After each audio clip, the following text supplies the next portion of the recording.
పరిశుద్ధుడు, మహాఘనుడు, మంచి దేవుడు, గొప్ప దేవుడు, సైన్యములకు అధిపతి దేవుడు, అనుదినము అనుక్షణము మన కాపాడుతూ ఆదరిస్తూ పోషిస్తున్న మన ప్రభు అయినటువంటి యేసుక్రీస్తు వారి యొక్క ఘనమైన నామమునకు మహిమ కలుగునుగాక. ఆమేన్. మన ప్రభు అయినటువంటి యేసుక్రీస్తు వారి ఘనమైన నామములో కూడి వచ్చినటువంటి మీ అందరికీ నా తరఫున, నా కుటుంబం తరఫున, వస్తున్న వర్షిప్ సెంటర్ తరఫున నా ప్రత్యేకమైనటువంటి వందనాలు తెలియజేస్తున్నాను. Praise the lord. Hallelujah, hallelujah. ప్రభువునందు భయభక్తులు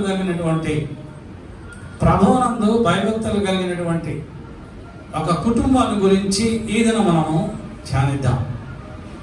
నేను మీకు వాక్యం చెప్పాలని బుధవారం దినమున ఒక వాక్యాన్ని నేను ధ్యానించాను. అయితే రాత్రి ప్రభు అన్నారు, ఈ వాక్యం మనం మందిరంలో చెప్పొద్దు అన్నారు.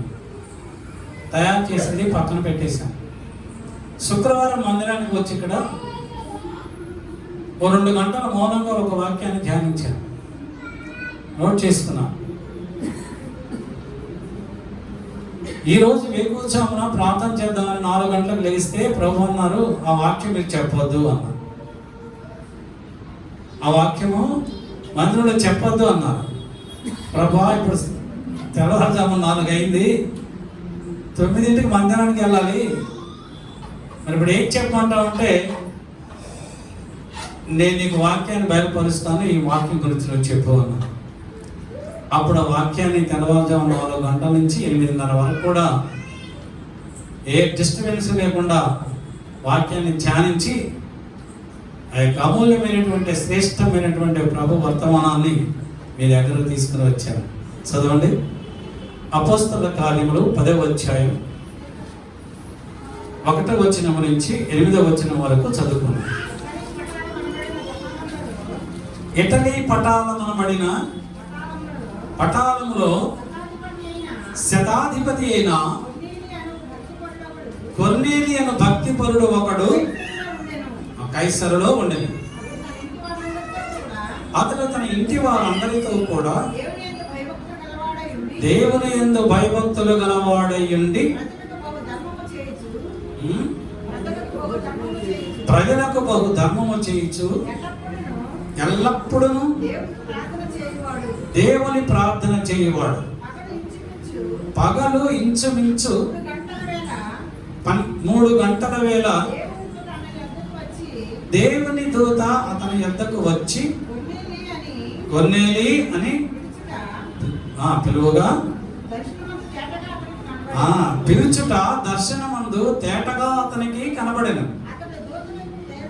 అతడు దూత వైపు తేరి చూచి భయపడి, ప్రభువా ఏమని అడిగాను. అందుకు దూత, నీ ప్రార్థనలను నీ ధర్మ కార్యములను దేవుని సన్నిధికి జ్ఞాపకార్థముగా చేరినవి. ఇప్పుడు నీవు యొప్పేకు మనుష్యులను పంపి పేతురు అను మారు పేరు గల సీమోనుని పిలిపించము. అతడు సముద్రపు ధరలున్న సీమోనును ఒక చర్మకారుని ఇంట ఉన్నాడని అతనితో చెప్పాను. అతనితో మాట్లాడిన దూత వెళ్ళిన పిమ్మట అతడు తన ఇంటి పనివారిలో 2 తన యొద్ద ఎల్లప్పుడూ కనిపెట్టుకొని ఉండేవారిలో భక్తిపరుడగు ఒక సైనికుని పిలిచి వారికి సంగతులన్నీ వివరించి వారిని యొప్పేకు పంపెను. Praise the lord. హల్లెలూయా. మనం చదువుకున్నటువంటి వాక్య సారాంశంలో, ఈ వాక్య పాఠంలో ప్రభు మనతో ఏం మాట్లాడుతున్నాడంటే, ఆ కైసరలో కొర్నేలి అని ఒక వ్యక్తి ఉన్నాడు. అతడు భక్తిపరుడు. అతడు యెహోవా యందు భయభక్తులు కలిగిన వాడు. ఒక్కొక్క పాయింట్ మీరు నోట్ చేసుకోండి. భక్తిపరుడు, దేవుని యందు భయభక్తులు కలిగిన వాడు, ధర్మకార్యములు చేయుచున్నవాడు, ప్రతిరోజు దినములకు 3 సార్లు ప్రార్థన చేస్తున్నాడు. మధ్యాహ్నం 3 గంటల వేళ ప్రార్థన చేస్తున్నాడు అతను. అంటే ఉదయకాలం ప్రార్థన చేస్తున్నాడు, మధ్యాహ్నం ప్రార్థన చేస్తున్నాడు, సాయంత్రం కూడా ప్రార్థన చేస్తున్నాడు. ఆ ఇంటిలో వారు అందరూ దేవుని యందు భయభక్తులు కలిగి ఉన్నారని రాయబడింది అక్కడ 2వ వచనంలో. అందరూ ఇంట్లో ఎంతమంది ఉన్నారో అందరికీ దేవుని యందు భయము భక్తి ఉన్నాయి. అప్పుడు ఎవరికైతే ఏ కుటుంబంలోని వారందరూ దేవుని యందు భయభక్తులు కలిగి ఉంటారో, ఏ కుటుంబంలోని వారైతే ధర్మకార్యములు చేస్తూ ఉంటారో వారితో దేవుని యొక్క దూత దర్శనమందు మాట్లాడి ఒక బాధ్యతను అప్పగిస్తారు. గమనించండి, ఆ 3 గంటల వేళలో ప్రార్థన చేస్తూ ఉన్నప్పుడు దేవుని యొక్క దూత దర్శనమందు గొన్నెలతో మాట్లాడి ఒక బాధ్యత అప్పచెప్తుంది. ఏమి బాధ్యత అప్పచెప్తుంది? నీవు యొప్పేకు మనుషులను పంపు, అక్కడ పేతురు అని పేరు గల సీమోను పేరు గల చర్మకారుని యొక్క ఇంటిలో ఉన్నాడు, అతన్ని పిలువనంపు. ఒక సేవకుని నువ్వు పిలుచుకురా. ఆ సేవకునితో ఇక్కడ చాలా పని ఉంది. ఆ సేవకుని నీ ఇంట చేర్చుకో అని దేవుని యొక్క దూత దర్శనమందు కొన్నేళ్ళతో మాట్లాడుతుంది. మరి దేవుని యొక్క దర్శనంలో దేవుని దర్శనాన్ని నువ్వు పొందుకోవాలన్నా, దేవుని దర్శనములో దేవుడు నీతో మాట్లాడాలన్నా, దేవుడు ఒక ప్రాముఖ్యమైన అతి శ్రేష్టమైనటువంటి కార్యమును బాధ్యత నీకు అప్పచెప్పాలన్నా, దేవుని కార్యము చేయడానికి నిన్ను పురికొల్పాలన్నా, ముందు నీ కుటుంబంలో ఉన్న వారందరికీ దైవభక్తి దేవుని భయము ఉండాలి. అంత మాత్రమే కాదు కానీ అనేక మందికి దాన ధర్మములు చేసేటువంటి వారిగా నీ కుటుంబము ఉండాలి. అంటే అనేక మంది ఎడల దయ కనికరము కలిగిన వానిగా నువ్వు ఉండాలి. అప్పుడు నీవు నీ కుటుంబము కూడా దేవుని యొక్క జ్ఞాపకార్థ గ్రంథములో నీ పేరు రాయబడి ఉంటారు. మన దేవుని యొద్ద ఒక జ్ఞాపకార్థ గ్రంథం ఒక గ్రంథం ఉంటుంది. అందులో మన పేరు ఉంటుంది. ఎవరి పేరైతే ఆ జ్ఞాపకార్థ గ్రంథములో ఉంటుందో దేవుడు వారిని ఏర్పాటు చేసుకొని ఒక బృహత్తరమైనటువంటి కార్యమును చేయడానికి వారిని ఎన్నుకుంటాడు, ఏర్పాటు చేసుకుంటాడు. మరి ఈ ఉదయకాలంలో ప్రభు మన అందరితో కూడా మాట్లాడుతున్నాడు. నెంబర్ 1, మన ఇంట్లో అందరూ ప్రభు నమ్ముతున్నారా? మన ఇంట్లో అందరికీ రక్షణ పొందినారా? మన ఇంట్లో అందరూ భక్తి కలిగిన వాళ్ళుగా ఉన్నారా? మన ఇంట్లో అందరూ ప్రభునందు భయభక్తులు కలిగి ఉన్నారా?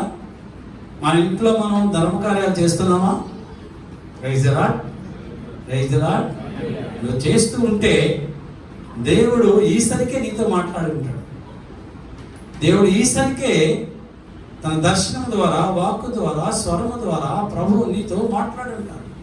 ఇంకా మాట్లాడలేదు అంటే, ఇంకా ప్రభు యొక్క ముఖ దర్శనం, ప్రభు యొక్క దర్శనం నీవు పొందుకోలేదు అంటే నీలో ఇప్పుడు చెప్పినది ఏదో ఒకటి కొదువుగా ఉన్నది, కొదువుగా ఉంది. లేదంటే నేను ఒప్పుకోను. ప్రభు అసలే ఒప్పుకోడు. రైతులా, ఎందుకంటే నువ్వు దేవుని దర్శనం చూసేటువంటి అనుభవం నీకు కలగాలి. మరి ఎన్నో సంవత్సరాల నుంచి ప్రభుని నమ్ముకున్నావు, ప్రభుని వెంబడిస్తున్నావు అంటే ఎలా? మన ఇంట్లో వాళ్ళందరూ ప్రభుని నమ్ముకోవాలి, రక్షణ పొందుకోవాలి. అందరికీ దేవుని భయభక్తులు ఉండాలి. నాకుందండి, నా భర్తకుందండి, నా పిల్లలు ఇప్పుడంతా మోడర్న్ ఏజ్ కదా, వాళ్ళంతా చాలా మోడరేట్గా తిరుగుతున్నారండి. నేను చెప్పిన వెంటలేదు, జుట్టు పోసుకొని. ఈ మధ్య రకరకాల ఫ్యాషన్లో స్టైల్స్ వచ్చిన హెయిర్ స్టైల్స్, ఆ హెయిర్ స్టైల్స్ తీసుకొని బైక్ సైలెన్సర్కి హోల్ పెట్టి, అంటే ఈ దొరబాబు గారు వస్తుంటే ఆ సౌండ్ అందరికి వినిపించాలన్నమాట. హోల్ పెట్టేసి అలాగా బీచ్లో ఎక్కడ పడితే అక్కడ తిరుగుతున్నా. ఏంటి బాబు అంటే మన మాట వినిపించుకోరు. తల్లిదండ్రులు అడిగితే ఏం చెప్తామయ్య గారు, వాడు మాట వింటలేదు, వెళ్ళిపోతున్నాడు. లైసెన్స్ ఉందా బండి అంటే నువ్వు మాట్లాడతాడు. బైక్ లైసెన్స్ ఉండదు, స్కూటర్కి లైసెన్స్ ఉండదు. లైసెన్స్ ఉండడం మనకి లైసెన్స్ కావాల్సిన వయసు ఉంటే కదా ముందు. లైసెన్స్ ఎవరికి ఇస్తారు? 18 సంవత్సరాలు ఉండాలా, ఈ 16, 15 ఉంటాయి. నువ్వు స్కూటర్ కొనిస్తావా, బైక్ కొనిస్తావా, లేదా నన్ను చనిపోమంటావా? నేను చచ్చిపోతాను, నేను ఇంట్లో ఉండను, నేను వెళ్ళిపోతాను. అడు వెళ్ళిపోతుంటాడు బీచ్కి, చచ్చిపోతాను. ఒకసారి ఒక దైవజనుడు, చాలా పెద్ద దైవజనుడు, వాళ్ళ అబ్బాయి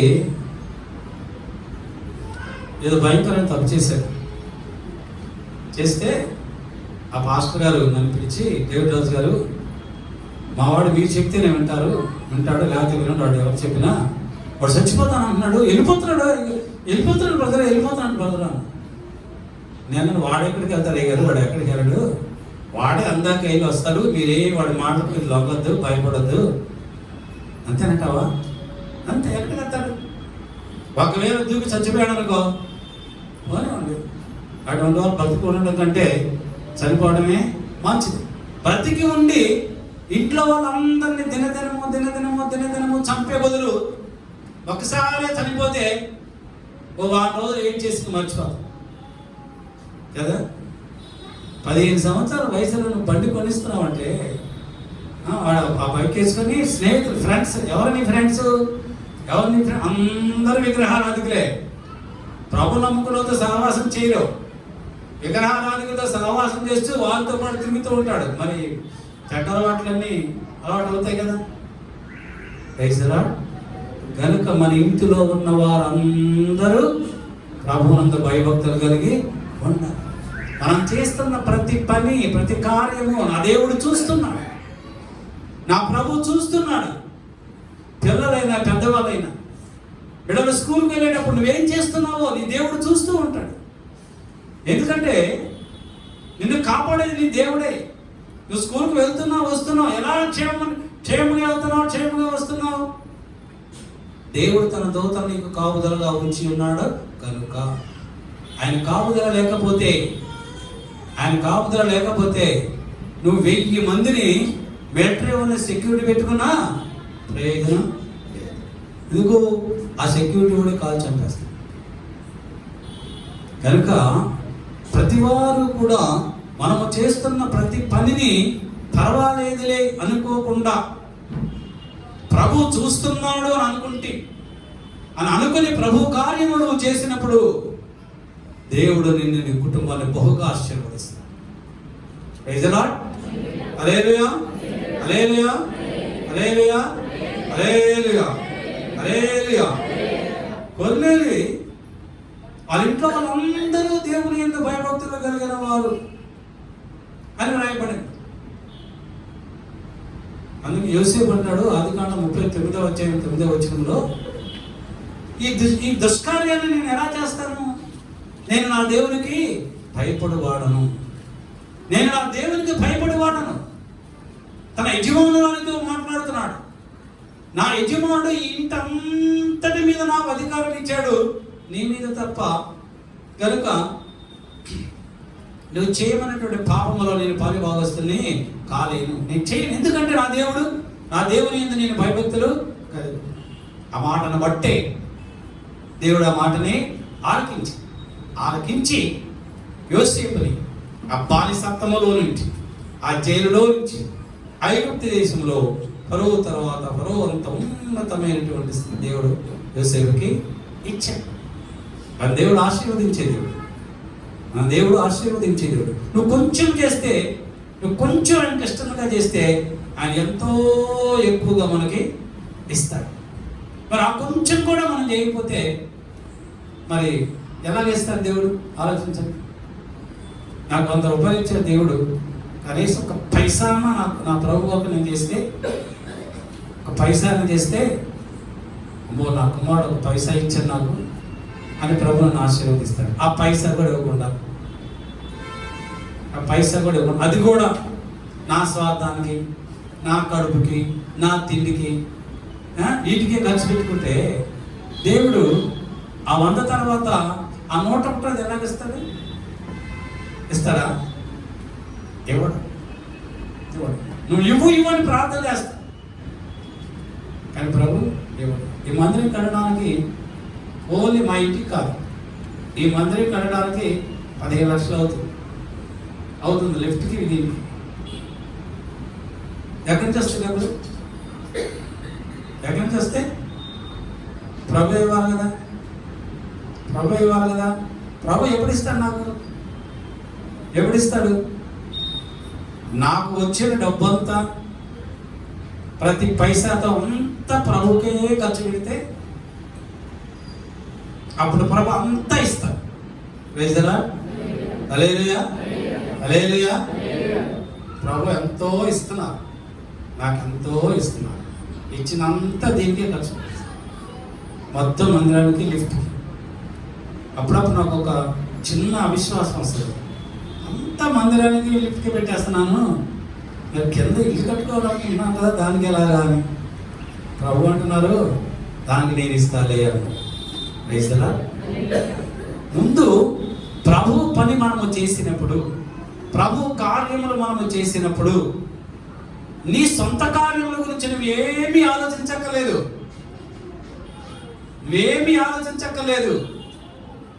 నీ దేవుడు ఆలోచిస్తాడు. వేస్తారా? ప్రభు ఆలోచిస్తాడు. ఆయన ఆలోచిస్తే, ఆయన ఆలోచన శ్రేష్టమైనది, మంచిది, మేలైనది, మనకి ఉపయుక్తమైనది. దేవుని ఆలోచన కావాలి, మన ఆలోచన కాదు. చదవండి లూకాసు వార్త 1వ అధ్యాయం 50వ వచనంలో,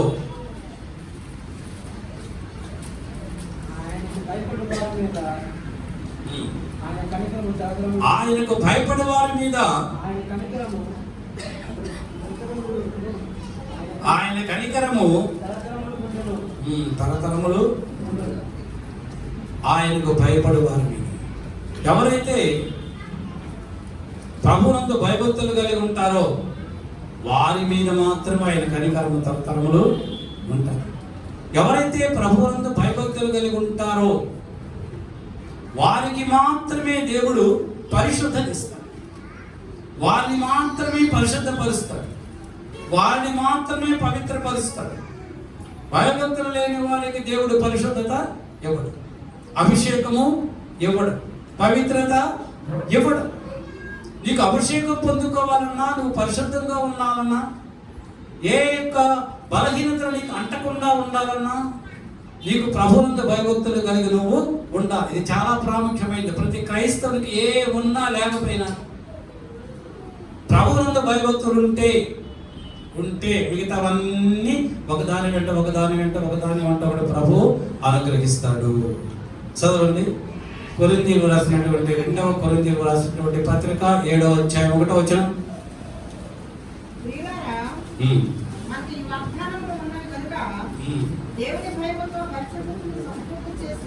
దేవుని భయముతో పరిశుద్ధతను సంపూర్ణము చేసుకొనుచు శరీరమునకును ఆత్మకును కలిగిన సమస్త కల్మషము నుండి మనల్ని పవిత్రులుగా చేసుకుందాము. ఏది మనల్ని పవిత్రులుగా చేస్తుంది? దేవుని భయముతో. దేవుని భయం మనకుంటే పరిశుద్ధతను మనం సంపూర్ణంగా చేసుకుని ఆత్మకి దేహములకు ఏ కల్మషము అంటకుండా దేవుడు మనల్ని పవిత్రులుగా చేస్తాడు. ఇప్పుడు చదువుకున్న కీర్తన 19వ కీర్తన 9వ వచనంలో దావీదు మహారాజు అంటున్నాడు, యెహోవా యందైన భయము పవిత్రమైనది, అది నిత్యము నిలుచు. యెహోవా యందైన భయము అది పవిత్రమైనది, నిత్యము నిలుస్తుంది. అయ్యగారు, మా తల్లిదండ్రులు అంటే నాకు చాలా భయం, మా అన్నదమ్ములు అంటే చాలా భయం, మా ఆఫీసర్ అంటే చాలా భయం, మా ప్రిన్సిపల్ గారు అంటే చాలా భయం. వారి ఎందుకు భయభక్తులు ఉన్నా లేకపోయినా దేవుని భయము నీకు ఉండాలి. దేవుని భయము నీకుంటే మిగతా ఎవరెవరి మీద నీకు భయం ఉండాలో దేవుడు నీకు నేర్పిస్తాడు. యెహోవా యందు భయభక్తులు కలిగినట్టు ఏ జ్ఞానమునకు మూలము. నీకు కావలసినటువంటి జ్ఞానం, ఈ లోక సంబంధమైనటువంటి జ్ఞానము, పరలోక సంబంధమైనటువంటి జ్ఞానము నీకు అనుగ్రహించేవాడు నీ దేవుడైనా యెహోవాయే. యెహోవాయే. నిర్గమకాండ 31:3 ప్రభు అంటున్నాడు, మిమ్మల్ని పరిశుద్ధపరిచి యెహోవాను నేనే. మిమ్మల్ని పరిశుద్ధపరిచి యెహోవాను నేనే, నేను తప్ప మీరెవ్వరిని మిమ్మల్ని పరిశుద్ధపరచలేదు, నేను మాత్రం మిమ్మల్ని పరిశుద్ధపరుస్తాను అంటున్నాడు. దావీదు మహారాజు రాసినటువంటి కీర్తన 34వ కీర్తన 7వ వచనంలో దావీదు మహారాజు అంటున్నారు, యెహోవా యందు భయభక్తులు గల వారి చుట్టూ ఆయన దూత కావలియుండి వారిని రక్షించును. క్రైస్తరా, ప్రభువునందు మనకు భయభక్తులు ఉంటే ఆయన దూతను మనకు చుట్టూ కాపుదలుగా ఉంచి మన రాకపోకలలో ఏ ప్రమాదములు, అపాయములు, బలహీనతలు మనల్ని అంటకుండా ప్రభువే మనల్ని కాపాడతాడు, ప్రభువే మనల్ని రక్షిస్తాడు. ప్రభు దూతను కాపుదలుగా ఉంచుతానన్నాడు కదా, ప్రభు రక్షిస్తానన్నాడు కదా. ఎదురుగా వచ్చేటువంటి లారీ గుద్దుకుంటే చచ్చిపోతాం. రైతులా, ఎదురుగా వస్తున్న లారీని కానీ వెళ్ళిపోతాను, ఎదురు వెళ్ళిపోతే నువ్వు చచ్చిపోతావు. ఎప్పుడు రక్షిస్తాడు? ఎప్పుడు రక్షిస్తాడు? తలవని తలపుగా ఏదైనా ప్రమాదం నీకు సంభవిస్తూ ఉన్నప్పుడు ఆ ప్రమాదం నీ దగ్గరకు రాకుండా దేవుడు నీకు సమయోచితమైన జ్ఞానం అనుగ్రహించి తప్పిస్తాడు. రైతులా, ఆ తెలివితేటలు ప్రభు మనకు అనుగ్రహిస్తాడు. ఆయన దూతలు ఎప్పుడు కూడా మనకు కాపుదలుగానే ఉంటారు. యెషయా గ్రంథం 11:3 చదవండి.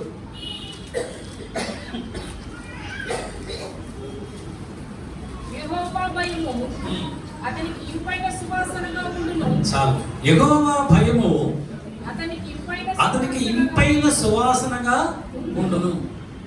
అంటే సువాసన అంటే ఫ్రాగ్రెన్స్ అంటే ఏంటి? ఎవరైతే ప్రభువునందు భయభక్తులు కలిగి ఉంటారో వారందరూ కూడా దేవునికి మంచి సువాసనగా, పరిమళ వాసనగా ఉంటారు, ప్రభుకి ఇష్టమైన వారిగా ఉంటారు, ప్రభువు చేత ప్రేమించబడేవారిగా ఉంటారు. ఆ యొక్క యోహాను సువార్త 12:1 మరియా ఇంటిలో ప్రభు భోజనానికి వచ్చినప్పుడు మరియా విలువైనటువంటి అత్తరుని యేసు ప్రభు వారి తల మీద, పాదం మీద పూసినప్పుడు అందరూ అక్కడ ఉన్నటువంటి ఇస్కరియోతు యూదా అంటున్నాడు, ఈమెందుకు ఇంత డబ్బు ఖర్చు పెట్టి ఈ యొక్క అత్తను తీసుకుని వచ్చి ప్రభు మీద పాదాల మీద పోసింది, తల మీద పోసింది అని అంటే ప్రభు అంటున్నాడు, ఈమె చేసిన ఈ కార్యము బైబిల్ ఉన్నంతకాలం కూడా, నేనున్నంతకాలం కూడా సాక్షాత్ముగా ఉంటుంది. పరిమళ వాసన ప్రభువుకి ఇష్టమైంది. అంటే మన జీవితం అంటే ఎవరికైతే ప్రభువునందు భయభక్తులు కలిగి ఉంటారో వారి జీవితము పరిమళ వాసనగా ఉంటారు, ప్రభువుకి ఇష్టమైనటువంటి జీవితముగా ఉంటారు. ఏ కల్మషము వారిలో ఉండదు, ఏ మోసాలు ఉండవు, ఏ ద్వేషాలు ఉండవు, ఏ అసూయలు ఉండవు, ఏ దుర్మార్గత ఉండదు, ఏ కోపము కూడా ఉండదు. అటువంటి మంచి మనస్సు, మంచి జీవితం ప్రభువుకి సువాసన కలిగినటువంటి జీవితం. ఆ జీవితాన్ని అయినా ఇష్టపడుతుంది. మరి అటువంటి జీవితం మనకుందా? ప్రభుకి సువాసన ఇచ్చేటువంటి జీవితంగా మన జీవితం ఉందా? లేక ఇంకా మనలో, మన జీవితంలో ఏమైనా దుర్గంధపూరితమైనటువంటి జీవితం, ప్రభుకి ఇష్టమైనటువంటి జీవితం, ప్రభుకి అయిష్టమైనటువంటి కార్యములు మనం ఇంకా ఏమైనా చేస్తున్నామా? వేసరా ప్రభు మనతో మాట్లాడుతున్నాడు. అవి ఏవైనా ఉంటే ఇప్పుడే మనము సరి చేసుకోవాలి. వేసరా హల్లెలూయా, హల్లెలూయా. తర్వాత కొన్నేళ్ళలో రెండవ మంచి కార్యాన్ని మనం చదువుకున్నాం. మొట్టమొదటిగా యెహోవా యందు కొన్నేళ్ళ యొక్క కుటుంబము భయభక్తులు కలిగి ఉన్నటువంటి కుటుంబం. రెండవదిగా ఆయన ధర్మకార్యములు చేసేవాడు. ఎటువంటి వాడు? ధర్మకార్యాలు చేసేవాడు. మరి మనము కూడా ధర్మకార్యాలు చేస్తేనే కదా దేవుని యొక్క దూత దర్శనములు, స్వప్నములు, నువ్వు ప్రార్థన చేస్తున్నప్పుడు వచ్చి నీతో మాట్లాడేది. ప్రైజ్లా చెయ్యాలి. నేను చాలాసార్లు మీకు చెప్పాను, మనకు కలిగినది. లోకాసు వార్త 11వ అధ్యాయం 41వ వచనంలో ప్రభు అంటాడు శిష్యుడికి, మీకు కలిగినది ధర్మము చేయి. మీకు ఏదైతే కలిగిందో దాన్ని ధర్మము చేయుడి, అప్పుడు మీకన్నీ అప్పుడు మీకు అన్నీ ఎలా ఉంటాయి? శుద్ధిగా ఉంటాయి, మంచిగా ఉంటాయి, శుభ్రంగా ఉంటాయి. అన్నీ అంటే మనకు కావలసిన ప్రతి అవసరత, మన అవసరతలన్నింటినీ కూడా ప్రభు మనకి తీరుస్తాడు. ఎప్పుడు? మీకు కలిగినది మీరు ధర్మము చేయండి. మనకు కలిగిందే చేయండి. అప్పు చేసి చేయమని నేను ఎప్పుడు చెప్పను. అప్పు చేసి చేయకూడదు. రైతులు వాళ్ళు ఏమనుకుంటారు, వీళ్ళు ఏమనుకుంటారు, మనం అప్పు చేసేనా ఇస్తే పాస్టర్ గారు మనం బాగా గౌరవిస్తారు, మా ఇంటికి చాలాసార్లు వస్తారు, మా గురించి బోల్డెన్ సార్లు ప్రార్థన చేస్తారు అని అనుకోకండి. రైతులా మీరు అలా చేయొద్దు. నాకు అస్సలు ఇష్టం ఉండదు. మనం ఏది చేసినా ప్రభుకి ఇష్టమైన కార్యమే చేయాలి. అప్పు చేసి చేయమని ప్రభు ఎక్కడా కూడా చెప్పలేదు. మనకు కలిగిన దాని ద్వారానే మనము మంచి కార్యములు, దాన ధర్మాలు చేయాలి. చేస్తే ప్రభు దర్శనాన్ని నువ్వు చూస్తావు. ప్రైజ్లా నమ్ముతారా? మీరు నమ్ముతారా? ప్రైజ్లా చెప్పండి. హల్లెలూయా, హల్లెలూయా. మేము ఎన్నోసార్లు, ఒక్కసారి కాదు, 2 సార్లు కాదు, 3 సార్లు కాదు, 4 సార్లు, ఎన్నోసార్లు ప్రభు దర్శనాన్ని చూసాం. ఎన్నోసార్లు ప్రభు దర్శనాన్ని చూసాం. ఎలా చూడగలిగాం? ప్రభునందు భయభక్తులు కలిగి ఉండాలి. ప్రభు కార్యములు సొంత కార్యముల కంటే ప్రభు కార్యములు శ్రేష్టమైనవని ఎంచి ఆయన కార్యములు చేసినప్పుడు దేవుని యొక్క దూతలాగా దర్శనం ద్వారా మనతో మాట్లాడతాడు. క్రైస్తలా హల్లెలూయా, హల్లెలూయా, హల్లెలూయా. హెబ్రీయులకు రాసినటువంటి పత్రిక 13వ అధ్యాయం 3వ వచనంలో అపోస్తలుడు పౌలు హెబ్రీయుల సంఘంతో అంటున్నాడు, ఉపకారమును ధర్మమును చేయ మరొకటి, దాని వలన కొందరు ఎరుగుకయ్యే దేవదూతలకు ఆతిథ్యము చేసిరి. క్రైస్తలా కొన్నేళ్ళు ప్రజలకు బహుధర్మము చేయొచ్చు, ఎల్లప్పుడూ దేవునికి ప్రార్థన చేయవాడు. ఆ 2వ వచనంలో 10వ అధ్యాయం అపొస్తలుల కార్యములు అదే ప్రయత్నం. కొన్నేళ్ళు ప్రజలకు బహుధర్మము చేయొచ్చు, ఎల్లప్పుడూ దేవునికి ప్రార్థన చేయాలి. మనం ధర్మం చేసినంత మాత్రం సరిపోదు, ప్రార్థన కూడా మనము చేయాలి. ప్రభువునందు భయభక్తులు కలిగి ప్రార్థన చేస్తూ ధర్మకార్యములు చేసినప్పుడు, మన ధర్మకార్యములు ప్రభు దగ్గర ఉన్నటువంటి జ్ఞాపకార్థ గ్రంథంలో రాయబడినప్పుడు, అప్పుడు దేవుని యొక్క దర్శనం మనకి కలుగుతుంది. క్రైస్తలా హల్లెలూయా, హల్లెలూయా. అపోస్తలుడు పౌలు కొరింథీయులకు రాసినటువంటి 2వ పత్రిక 9వ అధ్యాయం 13వ వచనం చదువుకుందాం.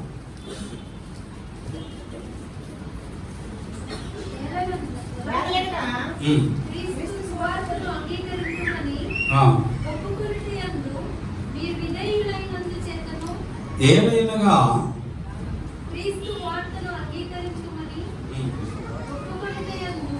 ఎంత ఔదార్యముగా ధర్మము చేసినందు చేతను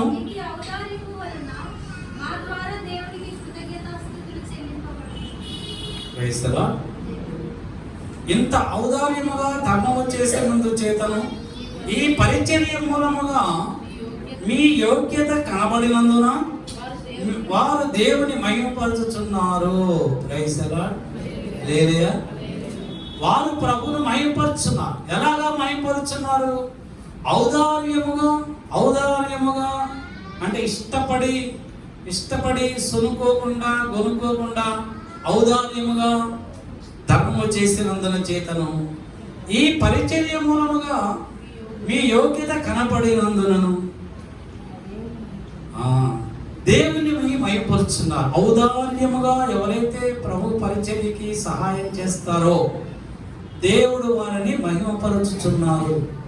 మన క్రియల మూలముగా, మన ధర్మ కార్యముల మూలముగా మనము ప్రభునామకు మహిమకరముగా జీవించాలి. ప్రభునామాన్ని మనము మహిమపరచాలి. ధర్మ కార్యములు చేసినప్పుడు, ప్రభుకి ఇష్టమైనటువంటి కార్యములు చేసినప్పుడు, ఒక శోధన మన దగ్గరకు వచ్చినప్పుడు, మన కుటుంబాన్ని దర్శించినప్పుడు దేవుడు మన క్రియలను బట్టి, మన ధర్మ కార్యములను బట్టి ఆ శోధనలో నుంచి మనకి జయము అనుగ్రహిస్తాడు. హల్లెలూయా.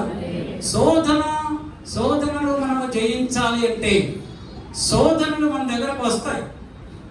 ఈ లోకములో ఉంటున్నాం కనుక వస్తాయి. వచ్చినప్పుడు ఆ శోధనను జయించాలి అంటే మనం చేయవలసింది ఏంటంటే ప్రభువునందు భయభక్తులు కలిగి ప్రార్థన చేయొచ్చు. ధర్మ కార్యములు నువ్వు చేస్తున్న ఎడలా.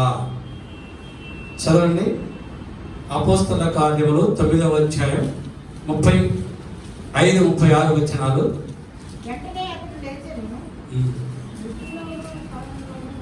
కాదు, 9వ అధ్యాయం 35-36 వచనంలో పేతురు ఎప్పుడుకి వచ్చినప్పుడు అక్కడ తబిత ఉన్నటువంటి ఒక స్త్రీ ఉన్నది. ఆమె కాయలా పడి చనిపోయి, ఆవిడకి దోర్కా అని మరొక పేరు ఉంది. అయితే ఆవిడ ధర్మ కార్యములు చేయు స్త్రీ. ధర్మకార్యములు, సత్కార్యములు, ధర్మకార్యములు బహుగా చేసు కనుక ఆమె చనిపోయినప్పటికీ పేతురు వచ్చి ప్రార్థన చేసిన వెంటనే ఆమెలోకి ఏమొచ్చింది? జీవం వచ్చెను. Praise the lord. ఆమె చేసిన ధర్మ కార్యములను బట్టి దేవుడు ఆవిడ మరణములో నుంచి జీవములోనికి నడిపించాడు. Praise the lord. మరణావస్థలో ఉన్న సమస్యలతో ఉన్న బంధకాలలో ఉన్న మన కుటుంబము జీవములోనికి నడిపించబడాలి అంటే, బంధకాలలో నుంచి విడిపించబడాలి అంటే, దేవుని కార్యములు మన కుటుంబం ఎడల జరగాలి అంటే, ఆయన యొక్క మహిమను మన కుటుంబం అనుభవించాలి అంటే, మన కుటుంబంలో ఉన్న వారందరూ దేవుని యొద్ద నుండి ఆశీర్వాదములు పొందుకోవాలి అంటే దేవుని యొక్క ధర్మ కార్యాలు మనము చేయాలి. Praise the lord. చేయాలి, ఇష్టంతో చేయాలి, కష్టంతో చేయొద్దు, సనుగుతో చేయొద్దు. ఇష్టంతో మనపూర్వకంగా నువ్వు చేసినప్పుడు దేవుడు నీ కుటుంబానికి నువ్వు ఊహించినంతకంటే మరి ఎక్కువగా దేవుడు మన కుటుంబాలని ఆశీర్వదిస్తాడు. Praise the lord. లేదుగా ఇప్పుడు కొన్నేలి భక్తిపరుడు, యెహోవా యందు భయభక్తులు కలిగిన వాడు, ధర్మ కార్యములు చేస్తున్నవాడు. ఎప్పుడు ప్రార్థన చేస్తున్నాడు? ఇప్పుడు దేవుని దర్శనం కలిగినప్పుడు మధ్యాహ్నం 3 గంటల సమయంలో ప్రార్థన చేస్తున్నాడు. మీరు ఎవరన్నా చేస్తారా? మధ్యాహ్నం 3 గంటలకు ప్రార్థన చేస్తారా? ప్రసక్తి లేదు. మధ్యాహ్నం 3 గంటలకు నిద్రపోతారా అని నేను అడిగితే మిమ్మల్ని మీలో చాలా మంది చేతులు ఎత్తారు కదా, అవునా? ఏమనుకుంటున్నారు మీరు? మా పాస్టర్ గారు మధ్యాహ్నం భోజనం చేసి ఒక 2-3 గంటలు శుభ్రంగా నిద్రపోతారు అనుకుంటున్నారా? అనుకోకండి. నేను నిద్రపోను. వేస్తారా? అదే నేను నిద్రపోను. నిద్రపోకూడదు. ఎవరో జబ్బులు ఉన్నోళ్ళు, బలహీనతలు ఉన్నోళ్ళు, రోగాలు ఉన్నోళ్ళు వాళ్ళు నిద్రపోవాలి. కానీ దేవుడు మంచి ఆరోగ్యం ఇస్తే ఆరోగ్యవంతులు ఈ మధ్య ఎక్కడ చదివా నేను, ఒక గొప్ప వ్యక్తి, ఒక ఐశ్వర్యవంతుడు గొప్ప వ్యక్తికి సలహాలు ఇస్తూ అందులో మీరు ధనవంతులు కావాలంటే, మీరు బాగా డబ్బు సంపాదించాలంటే చిన్న సొల్యూషన్ చెప్తాను. మీరు తెల్లవారుజామున 5 గంటలకు మీరు లెగవండి, మీరు ధనవంతులు అవుతారు అన్నాడు. క్రైస్తరా? నాకు ముందు అర్థం కాదు, తర్వాత అర్థమైంది. మీకు అర్థమైందా? 5 గంటలకి ఎందుకంటున్నావు లెగమని? 5 గంటలకు నువ్వు లెగిస్తే నువ్వు 5 గంటల నుంచి నీ పని నువ్వు ప్రారంభిస్తూ ఉంటే, నువ్వు కష్టపడుతూ ఉంటే దేవుడు ఎందుకు నిన్ను ఐశ్వర్యవంతులు చేయడు? వేస్తారా? చేస్తారా చేయడా? నువ్వు 11 గంటల దాకా పనుకొని 11 గంటలకు లేండి మందిరికి వెళ్దామంటే పర్లేదులే, వెళ్ళొచ్చలే, నువ్వు వెళ్ళి నేను తర్వాత వస్తానే అంటే ఎలాగా నువ్వు ఐశ్వర్యవంతుడు అవుతావు? ఎలాగా నీ కుటుంబం ఐశ్వర్య కుటుంబంగా, ధనవంతుల కుటుంబంగా అవుతుంది? అవదు. ఒకవేళ నీకు కళ వచ్చినా ఆ కళ నిజమైన కళ కాదు, అది సైతాన్ ఇచ్చినటువంటి కళను. సైతాన్ ఇచ్చే కళలు కూడా ఉంటాయి, మీకు తెలుసా? వేసుకెళ్ళి గ్రంథం 14వ అధ్యాయం చదువుకున్న తర్వాత కళల గురించి రాయబడదు. 14-15 అధ్యాయం. కళలు అటు కళ్ళ ఒకటి వస్తే రావచ్చు, అవన్నీ వాస్తవము కాదు, అది నమ్మకండి. వేకువజామున 5 గంటలకు లెగవమని ఆ గొప్ప ఆ వ్యక్తి అన్నాడంటే, నువ్వు వేకువజామున 5 గంటలు లేచిన వెంటనే నువ్వేం చేస్తావు? ప్రార్థన చేసుకుంటావు. బ్రష్ చేసుకొని చక్కగా ప్రార్థన చేసుకుంటావు. అదే కదా నేను ఐశ్వర్యవంతులు చేసి. నీ దేవునికి వేకువజామున నువ్వు పెట్టిన మొర ఆయన దగ్గరికి చేరుతుంది. యేసు ప్రభు కూడా ఈ లోకంలో ఉన్నప్పుడు ఆయన వెలుతురు రాకమునిపే చీకటిగా ఉండగానే ఆయన ఒలీవ కొండలకు వెళ్ళి ప్రార్థన చేసేవాడు. వేకువజామున ప్రార్థన ప్రభుకి ఇష్టమైంది. ఆయన మనకు కూడా వేకువజామున ప్రార్థన చేసుకుంటే మన మనస్సు కూడా చాలా ప్రశాంతంగా ఉంటుంది, నెమ్మదిగా ఉంటుంది, సమాధానంగా ఉంటుంది, ఏ టెన్షన్స్లో ఉండవు. ప్రభు సన్నిధిలో చక్కగా నీకు ఏం కావాలన్నీ ఒక లిస్ట్ ప్రకారం 1 by 1 ఒక్కొక్కరి పేరు అలా చదువుకుంటూ నువ్వు ప్రార్థన చేస్తే దేవుడు వాళ్ళందరినీ ఆశీర్వదిస్తాడు. Praise the lord. హల్లెలూయా. ఈ కొన్నేలి 3 గంటలప్పుడు ప్రభుకు ప్రార్థన చేస్తూ ఉన్నాడు. ఏదో ఆశించి చేయలే, దేవుని ఎత్తను ఆశించి చేయలే. ఆయన శతాధిపతి, వాడు ఆస్తున్నాయి, ఆయనకెందుకు డబ్బు? ప్రభువునందు భయభక్తులు కలిగి ఉన్నాడు కనుక ప్రార్థన చేస్తూ ఉన్నాడు. ప్రార్థన చేసినప్పుడు దేవుని యొక్క దర్శనాన్ని చూస్తూ ఉన్నాడు. దావీదు మహారాజు కూడా 55వ కీర్తన 17వ వచనం చదవని అక్కడ ఏమంటాడు? సాయంకాలమున, ఉదయమున, మధ్యాహ్నమున నేను ధ్యానించుచు మొదలుపెట్టుచుందును, ఆయన నా ప్రార్థన ఆలకించును. Praise the lord. వాక్యాలన్నీ మీకు నాకంటే బాగా తెలుసు. దావీదు మహారాజు ఏమంటున్నాడు? సాయంకాలమున, ఉదయమున, మధ్యాహ్నమున నేను ధ్యానించుచు మొదలుపెట్టుకుందును, ఆయన నా ప్రార్థన ఆలకించును. కొన్నేళ్ళు కూడా ఈ కీర్తన గ్రంథం తీసి 55 అధ్యాయము చదివి ఉంటాడు. కొన్నేళ్ళు కూడా చదివి ఉంటాడు. 55 అధ్యాయం చదివి ఈ మాట మనసులో పెట్టుకొని హృదయంలో భద్రపరుచుకొని ఈ మాట ప్రకారము ప్రార్థన చేస్తున్నారు రోజు. Praise the lord. మీరు కూడా అవకాశం ఉన్నప్పుడు పనులు చేసుకున్న వాళ్ళకి ఎలాగో తప్పదు. ఖాళీగా ఉన్నప్పుడు మధ్యాహ్నం కూడా మోకరించి ప్రభు సన్నిధిలో ప్రార్థన చేయండి. మధ్యాహ్నం ప్రభు ఆలకించడు, సాయంత్రం ఆలకిస్తాడు, వేకువజామున ఆలకిస్తాడు అనేవి లేదు. ఆయన ఎప్పుడైనా ఆలకించే దేవుడే. మరి కొందరి ప్రార్థన ఆలకించాడు కదా, దావీదు ప్రార్థన ఆలకించాడు కదా, నీ ప్రార్థన నా ప్రార్థన కూడా ఆలకిస్తాడు. ప్రార్థన చేస్తూ ఉన్నప్పుడు అప్పుడు దేవుని యొక్క దూత కొన్నేళ్ళ దగ్గరికి వచ్చి ఏమన్నది? నువ్వు 2 మనుషులు ఒప్పికి పంపించు, అక్కడ పేదలను మారు పేరు సియోను ఉన్నాడు అని పిలిపించు అని అన్నదా? అనలే. మరొక్కసారి మన అందరిని హెచ్చరిస్తుంది. ఆ దేవుని యొక్క దూత మన అందరిని హెచ్చరిస్తుంది. ఏమంటుంది చదవండి. నీ ప్రార్థనలను నీ ధర్మ కార్యములను దేవుని సన్నిధికి జ్ఞాపకార్థముగా చేరినవి. గమనించారా? ఇందాక మీకు చెప్పారు, ప్రభు దగ్గర జ్ఞాపకార్థ గ్రంథం ఉంటుంది. ఆ గ్రంథంలో ఎవరి పేరైతే ఉంటారో వారితో దేవుడు మాట్లాడతాడు. దేవుని దూత వచ్చి మాట్లాడుతుంది. ఇప్పుడు అదోత అంటుంది. అదోత ఎందుకు వచ్చింది కొన్నేళ్ళ దగ్గరికి? కొన్నేళ్ళి నీ ప్రార్థన, నీ ధర్మకార్యములు దేవుని దగ్గర ఉన్నటువంటి జ్ఞాపకార్థ, ఆయన దగ్గర జ్ఞాపకార్థ పుస్తకంలో ఉన్నాయి. ఆయన పంపించాడు నీ దగ్గరికి. ఒక వ్యక్తి ప్రభు పరిచర్య చేయాలన్నా, ఒక వ్యక్తి ప్రభు సేవ చేయాలన్నా, ఒక వ్యక్తి సువార్త ప్రకటించాలన్నా, ఆ సువార్త ద్వారా అనేక మంది రక్షణలోనికి నడిపించబడాలన్నా ఆ వ్యక్తికి ఉండవలసిన మొట్టమొదటి లక్షణము ప్రార్థన, దేవుని యందు భయభక్తులు, ధర్మకార్యం. ఈ మూడు ఎవరి దగ్గర అయితే ఉంటాయో, ఎవరి జీవితంలో ఉంటాయో, వారు పరిచర్య మొదలు పెడితే ఆ పరిచర్యను బహుగా ఆశీర్వదిస్తాడు.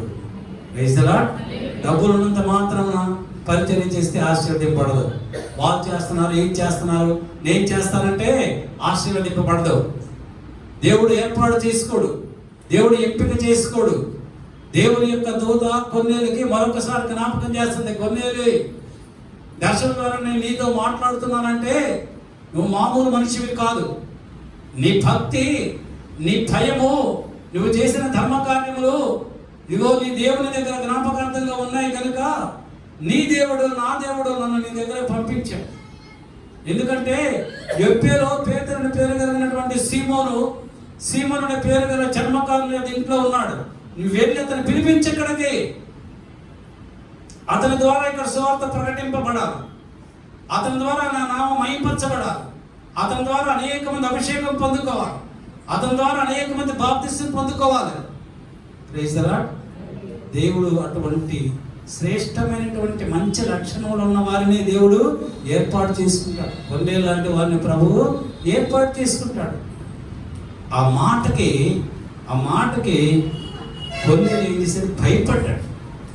భయపడి హంబుల్నెస్ అన్నాడు. భయపడి ఆ యొక్క దేవుని కార్యమును నెరవేర్చాలి. వెంటనే ప్రభు మాట్లాడారు, వెంటనే నెరవేర్చాలి. మన రేపు, ఎల్లుండు, తర్వాత ఇప్పుడు చాలా పని ఉంది, అక్కడికి వెళ్ళాలి, ఇక్కడికి వెళ్ళాలని వాయిదా వేయలేదు.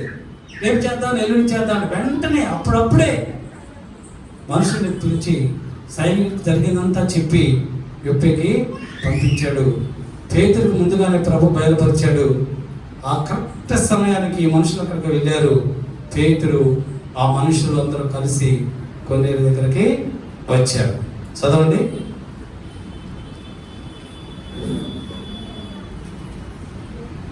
అపోస్తల కార్యములు 10వ అధ్యాయం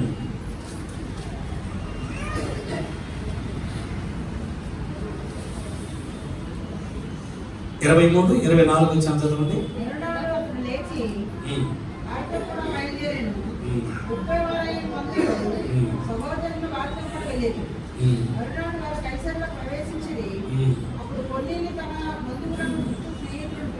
అప్పుడు కొన్నేలి తన బంధువులను, స్నేహితులను పిలిపించి వారి కొరకు కనిపెట్టుకుని ఉండేది. ఎప్పుడైతే కొన్నేరు మనుష్యులు యొప్పేకు వెళ్ళారో, పేతురుని కలుసుకున్నారో, పేతురుతో పాటు యొప్పేలో తనతో ఉన్న కొంతమందిని తీసుకొని కొన్నేరు దగ్గరికి వచ్చాడు. కొన్నేరు ఇంటికి వచ్చేసరికి కొన్నేరు అప్పటికే వాళ్ళ బంధువుల్ని, స్నేహితుల్ని, వాళ్ళ ఇంట్లో వాళ్ళందరినీ ఏర్పాటు చేసి వాళ్ళంతా ప్రార్థన చేసుకుంటూ పేతురు కొరకు ఏం చేశారు? ఎదురు చూస్తూ ఉన్నారు. పేతురు రాక కొరకు ఎదురు చూస్తూ ఉన్నారు. దైవజనులు ఎప్పుడు వస్తాడా అని. మనమైతే ఏం చేస్తాం? అయ్యగారు వచ్చిన తర్వాత అప్పుడు ఆ షాప్కి వెళ్ళా, ఈ షాప్కి వెళ్ళా, ఆ మార్కెట్కి వెళ్ళిరా, ఈ మార్కెట్కి వెళ్ళిరా, అది తీసుకురా, ఇది తీసుకురా, వాడెక్కడున్నాడు, అబ్బాయి ఎక్కడ ఉన్నాడు, అమ్మాయి ఎక్కడుంది, వాళ్ళు ఎక్కడ ఉన్నారు, వీళ్ళు ఎక్కడ ఉన్నారు, అప్పుడు మనం పంపిస్తాం. ఎలాగా చెప్పండి? సేవకుడు మీ ఇంటికి వస్తున్నాడు అంటే మీకు దేవుని యందు భయభక్తులు ఉండాలి. సేవకుని కొరకు మీరు ఎదురు చూస్తూ ఉండాలి. సేవకుడు వస్తానన్నారు, ఎప్పుడు వస్తారో అని కుటుంబం అంతా కూడా కళ్ళలో ఒత్తులు పెట్టుకొని ఎదురు చూస్తూ ఉండాలి. భయభక్తులు కలిగి ఉండాలి. అప్పుడు సేవకుడు ఆ ఇంట్లో అడుగు పెట్టినప్పుడు సేవకునితో పాటు ప్రభువు కూడా ఇంట్లో అడుగు పెడతాడు. అప్పుడు గొప్ప కార్యం జరుగుతాయి. అంతేగాని సేవకుడు అక్కడ కూర్చోబెట్టి అక్కడికి అస్సలు నాకు ఇష్టం ఉండదు. అలా ఎప్పుడు చేయదు. సేవకుడు మీ ఇంటికి వస్తానన్నప్పుడు అందరూ సిద్ధపడి ఉండాలి. అప్పుడే దేవుని యొక్క ఆశీర్వాదం వస్తాయి. కొన్నేళ్ళు ముందుగానే బంధువుల్ని, స్నేహితుల్ని, ఇంట్లో వాళ్ళు అందరూ కూడా ఆ గదిలో కూర్చొని ఎప్పుడు పేతురు వస్తాడా అని రాగా ఎదురు చూస్తూ ఉన్నాడు. పేతురు వచ్చిన తర్వాత పేతురు వస్తూ ఉంటే ఆ కొన్నేలి పేతురుకు ఎదురుగా వెళ్ళి సాష్టాంగా నమస్కారం చేశాడు. అప్పుడు పేతురు ఏమన్నాడు? నువ్వు ఏ నరునికి కూడా నమస్కారము చేయ, నేను మామూలు మనిషినే, నమస్కారము చేయొద్దు అన్నాడు. అప్పుడు పేతురు ఇంట్లోకి వచ్చిన తర్వాత కొన్నేలి జరిగిన విషయం అంతా కూడా చెప్పాడు. ఏ విషయం చెప్పాడు? అపోస్తల కార్యములు 10వ అధ్యాయం 1వ వచనం నుంచి 8వ వచనం వరకు ఏమైతే రాయబడిందో, దేవుడు ఎలాగా దేవునితో మాట్లాడిందో అన్నీ చెప్పాడు. అన్నీ చెప్పిన తర్వాత పేతురుతో అంటున్నాడు, దైవజనుడా వెంటనే నేను నిన్ను పిలిపించి తిని నీవు వచ్చితివి, మంచిది. ప్రభు నీకు ఆజ్ఞాపించినవన్నీ వినుటకై ఇప్పుడు మేమందరము దేవుని ఎదుట ఇక్కడ కూర్చొని ఉన్నాము. హల్లెలూయా. వెంటనే నిన్ను పిలిపించాను దైవజనుడా. దేవుని యొక్క దూత చెప్పిన వెంటనే నిన్ను పిలిపించాను. నువ్వు వచ్చావు, నువ్వు రావడము మంచిది, నువ్వు వచ్చింది మంచిది. ఎందుకు మంచిది? దేవుడు నిన్ను పంపించాడు కనుక మంచిది. మనుషులు పంపిస్తే మంచిది కాదు. అదేంటే గారు, మనుషులు కూడా పంపిస్తారా అని మీరు అనుకోవచ్చు. మనుషులు కూడా పంపిస్తారు. దేనికి పంపిస్తారు?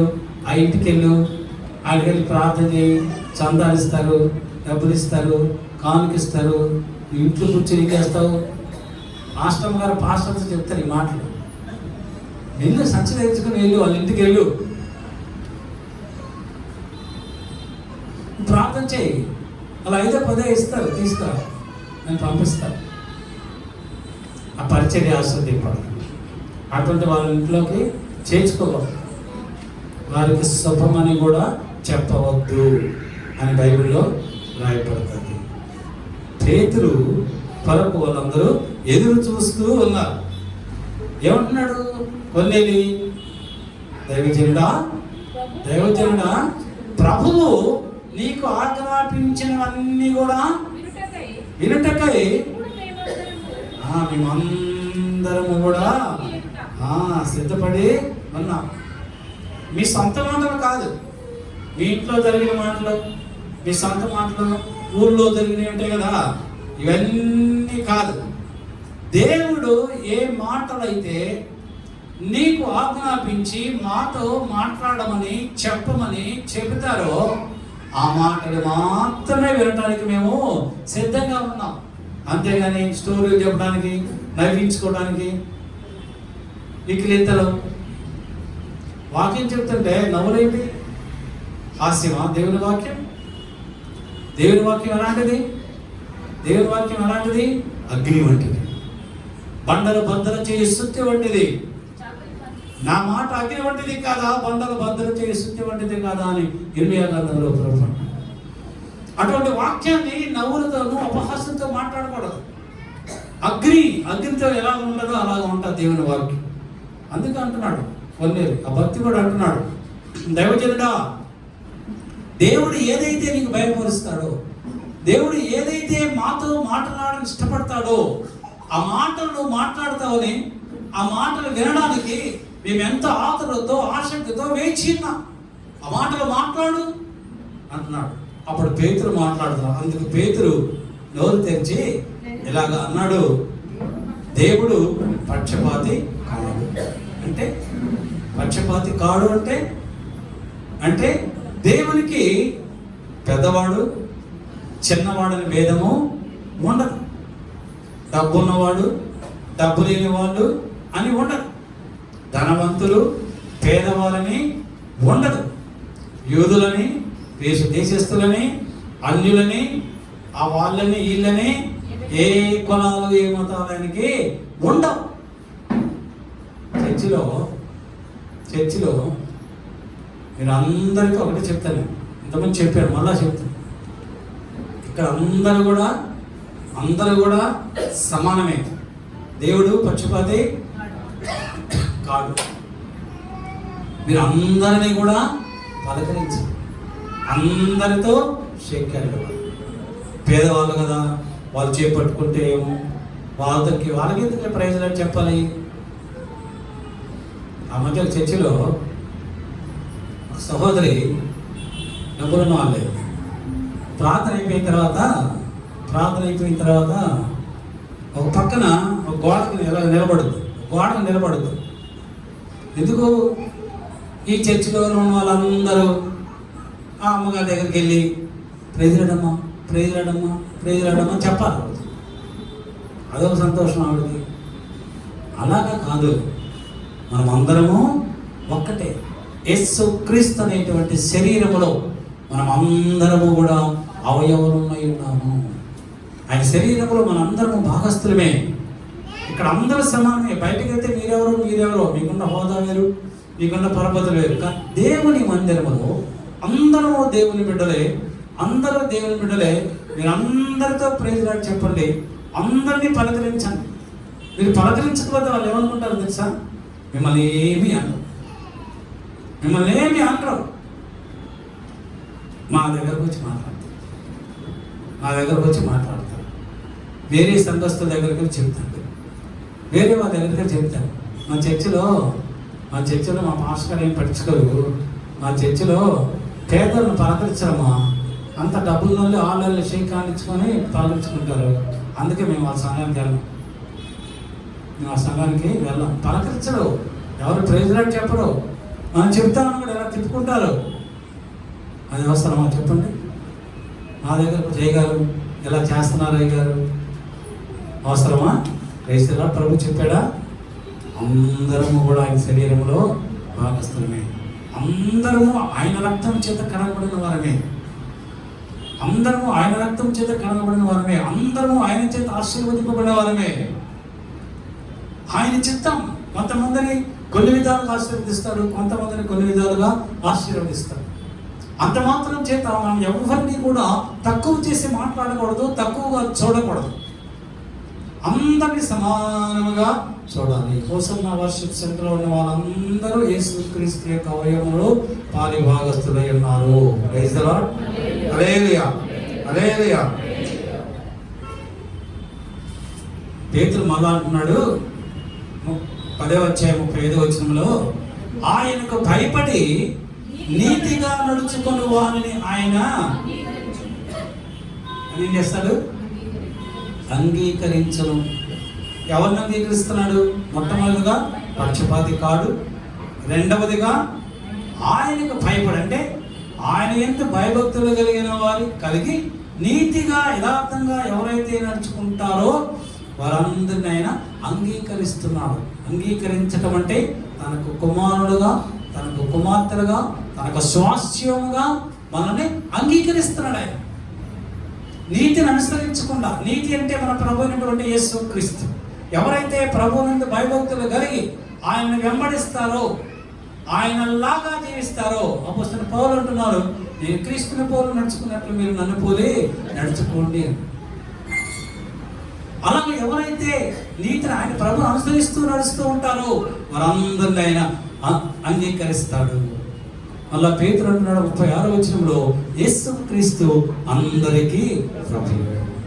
యేసుక్రీస్తు అందరికీ ప్రభు. జాతి, మతము, కులము, వర్ణ, రంగు, విచక్షణ ఏమీ కూడా లేదు. సకల సృష్టికి కూడా ఆయన ప్రభు ఉన్నాడు అని పేతురు గంభీరంగా వాక్యాన్ని ప్రకటిస్తూ ఉన్నాడు. యేసు ప్రభు వారు 38వ వచనం చదవండి. దేవుడు నజరేయుడైన యేసుని పరిశుద్ధాత్మతోను శక్తితోను అభిషేకించి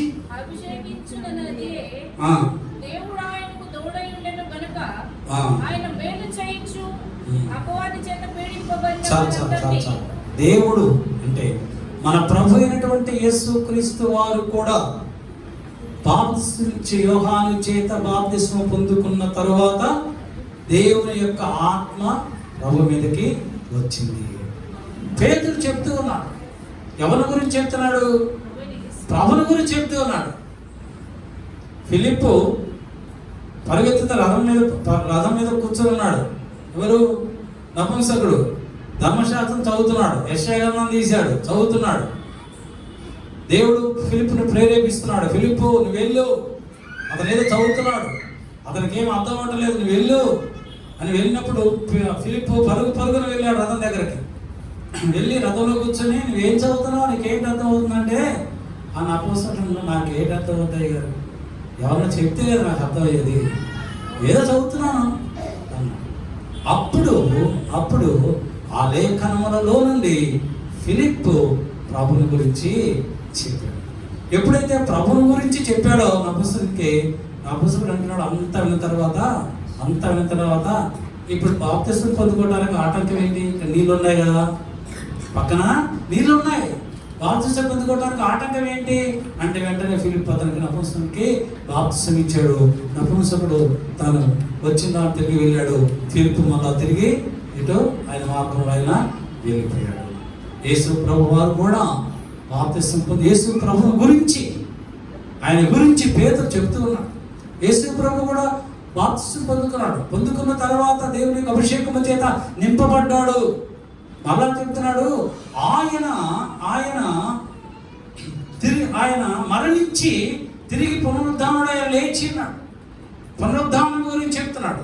యోదయలోను యెరూషలేములోను ప్రభు చేసినటువంటి ఆశ్చర్య క్రియలను కార్యముల గురించి ఆ యొక్క పేతురు ఆ కొన్నేళ్ళ గృహంలో ఉన్న వారందరికీ చెప్తూ విస్తపరుస్తూ ఉన్నాడు. ఆ మాటలన్నీ వాళ్ళు వింటున్నారు. ప్రభువును గురించి మాటలు వింటున్నప్పుడు ఒక్కొక్క మాట పేతురు చెప్తూ ఉంటే ఆ మాట వారి హృదయంలోనికి చొచ్చుకొని పోయింది.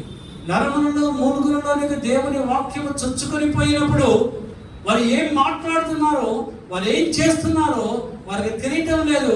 వారికి తెలియకుండానే వారు అభిషేకము చేత నింపబడిన వారై పరిశుద్ధాత్మ పూర్ణులై వారు అన్య భాషలు మాట్లాడుతుంది.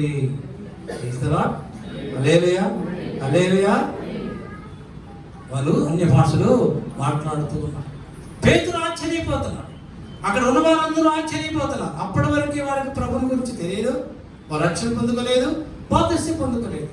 కానీ ఎప్పుడైతే దేవుని వాక్యం విన్నారో ఆ వాక్యమును బట్టి ఆ వాక్యము వారిని దర్శించినందువల్ల దేవుని యొక్క ఆత్మ వారి మీద కృమ్మరించబడింది. పేతురు అంటున్నాడు, ఇదిగో వీరు అభిషేకించబడిన వాళ్ళు, వీరికి బాప్తిస్మం ఇవ్వడానికి ఆటంకము లేదని యేసుక్రీస్తు నామములో వాళ్ళందరూ కూడా బాప్తిస్మం ఇచ్చారు. ఎందుకు కొన్నేళ్ళని పేతురుని పిలిపించుకున్నాడు? కొన్నేళ్ళకి దేవుడు ఎందుకు పిలిపించుకున్నాడు? అక్కడ అనేక మందిని ప్రభు మార్గంలోనికి నడిపించడానికి, దేవుని యొక్క ఆత్మ చేత అభిషేకించటానికి. దేవుని యొక్క దూత కొన్నేళ్ళతో మాట్లాడి దర్శనం ద్వారా ఎప్పుడో ఉన్నటువంటి పేతురు దగ్గరకు మనుషులు పంపించి ఆ సేవకుని తన గృహానికి పిలిపించుకొని ఆ దేవుని వాక్యమును వినిపించినప్పుడు అనేక మంది ప్రభు మార్గంలోనికి నడిపించబడ్డారు. ఇంత గొప్ప ధన్యత, కొన్నేళ్ళకి ఇచ్చినటువంటి ధన్యత. మనందరికీ ప్రభు ఇవ్వాలని నాకు ఆశ. ఆ యొక్క ఆశను మనం తీర్చుకోవాలి అంటే, ఆశ పొందుకోవాలి అంటే మొదటిగా మనకి ప్రభువునందు భయభక్తులు, యెహోవా యందు భయభక్తులు మనకి కలిగి ఉంటాయి. రెండవదిగా మనము దాన ధర్మములు చేయటంలో విసుక్కుండాలి, బహుగా దాన ధర్మములు చేసేవారిగా మనము ఉండాలి. మూడవదిగా నిత్యము ప్రార్థన చేసేవారుగా, కుటుంబంలోని వారందరూ ప్రభువునందు ప్రార్థన చేసేవారుగా ఉండాలి. అంటే ఉదయమున, మధ్యాహ్నము, సాయంకాలం ముమ్మారు ప్రార్థన చేయాలి. దానియేలు కూడా ముమ్మారు ప్రార్థన చేసేవాడు. యెరూషలేము మేడ గదిలో మోకరించి, యెరూషలేము వైపు కిటికీలు తెరిచి దినమునకు ముమ్మారు మోకరించి ప్రార్థన చేసేవాడు దానియేలు. అలానే చేసినప్పుడు అప్పుడు కొన్నేళ్ళకి ఏం కలిగింది? దేవుడి యొక్క దర్శనము కలిగింది. ఆ దర్శనములో దేవుడు మాట్లాడినటువంటి ప్రతి మాటకు లోబడిన జీవితం కలిగి తన దగ్గర ఉన్నటువంటి మనుషులని పేరు పంపించాడు. దైవజనుని పేరుతున్న తన ఇంటికి తీసుకుని వచ్చాడు. తన బంధువులు, స్నేహితులు, చుట్టాలు, ఇరుగు పరుగు వారందరినీ పిలిచి దేవుని వాక్యమును ప్రకటింపచేశాడు. నిన్న వారందరూ అభిషేకం చేత నింపబడ్డాడు. అందరూ బాప్తిసం పొందుకున్నారు. అందరికీ విందు భోజనము ఏర్పాటు చేశాడు. హల్లెలూయా. అటువంటి కొన్నేళ్ళకి ఇచ్చినటువంటి జీవితాన్ని ప్రభు మనందరికీ అనుగ్రహించిన ఈ వాక్యం ద్వారా ప్రభు మనందరినీ ఆశీర్వదించిన ఆమె తరల వచ్చి ప్రార్థన చేశారు. కృపా సత్య సంపూర్ణము, మహాపరిశుద్ధుడవు, మహాఖండోడు మా ప్రభువా, మా యేసయ్యా, అల్పలమయోగ్యులమైనటువంటి ఈ దినదాసుని ప్రేమించి ఈ పునరుద్ధాన దినం ఉంది మధ్యాహ్న సమయంలో ఈ దినదాసుని ముఖాంతరం నుండి మీరు మాట్లాడిన ప్రతి శ్రేష్టమైనటువంటి లేఖనం బట్టి మీకు స్తోత్రాలు దేవా. నీ యందు భయభక్తులు కలిగి బహుదానము గురించి నిత్యము ప్రార్థనాపరుడైనటువంటి నీ యొక్క దాసుడైనటువంటి కొన్నేళ్ళని ప్రభావ మా ముందు ఉంచావునైనా నీకు స్తోత్రాలు. కొన్నేళ్ళ జీవితాన్ని మేము కలిగి ఉండమని చెప్పావు ప్రభావ. ఎవరైతే దైవ దర్శనం పొందుకోవాలని ఆశపడతారో వారందరూ కూడా కొన్నేళ్ళు జీవితాన్ని కలిగి ఉండి మీ దర్శనాన్ని పొందుకొని మీ పరిచయ నిమిత్తం, నీ సువార్త నిమిత్తం అనేక మంది ప్రజలను ప్రభు మార్గంలోనికి నడిపించడానికి నడుము కట్టుకునేటువంటి కృప ప్రభా కొన్నేళ్ళకి ఇచ్చినట్లుగా మా సంఘ బిడ్డలందరికీ మీరు అనుగ్రహించండి. మా సంఘ బిడ్డల యొక్క ప్రతి అవసరత మీరు తీర్చండి ఆయన. ఎంతో మందిని బిడ్డలు సమస్యతో ఉంటే ఆ సమస్యలో జీవితం దయచేయండి. వివాహములు కావాల్సిన వారికి మంచి వివాహములు దయచేయండి ప్రభా. ఉద్యోగం కొరకై ఎదురు చూస్తున్న వారికి శ్రేష్టమైనటువంటి జాబ్స్ మీరు అనుగ్రహించండి. వ్యాపారం చేస్తున్న వారి వ్యాపారం మీరు అనుగ్రహించండి. ఉద్యోగములు చేస్తున్న వారికి మంచి శ్రేష్టమైనటువంటి ప్రమోషన్స్ వారికి అనుగ్రహించండి. వారి యొక్క జాబ్స్లో వారికి సమాధానం దయచేయండి ప్రభా. మా సంఘ బిడ్డలకు వ్యతిరేకముగా ఏ ఆలోచన రూపింపబడకుండా కృపా సమాధానములు తోడుగా ఉంచిన ఆయన అనిపిస్తారు. సమృద్ధి అయినటువంటి దీవెనలు, ఆశీర్వాదాలు పొందుకొని క్షేమకరంగా గృహమునికి వెళ్ళడానికి కృప అనుగ్రహించండి తండ్రి. మీరే మహిమ యేసు పరిశుద్ధ నామమును బట్టి అడుగుతూ వేడుకొనుచు పొందున్నాం మా పరలోక పరమ తండ్రి. ఆమేన్. మన పరమ తండ్రి అయినటువంటి దేవుని ప్రేమయు, మన ప్రభువు రక్షకుడైన యేసుక్రీస్తు వారి యొక్క కృపా రక్షణ, పరిశుద్ధాత్మ దేవుని కన్యోని సహవాసము సన్నిధి కూడి వచ్చిన సంఘ బిడ్డలందరికీ, ఇంకా రాలేకపోయిన వాళ్ళందరికీ, వాక్యమును ప్రకటించిన దైవజనుల వారి కుటుంబాలు, యూట్యూబ్ ద్వారా వాక్యం వారందరికీ, ఈ మైక్ ద్వారా వాక్యములు విన్న వారందరికీ, లోకములో ఉన్న సకల పరిశుద్ధులను ఎప్పుడనూ ప్రభు రాకడ పర్యంతము సదాకాలము తోడైండుగాక. ఆమేన్. హల్లెలూయా.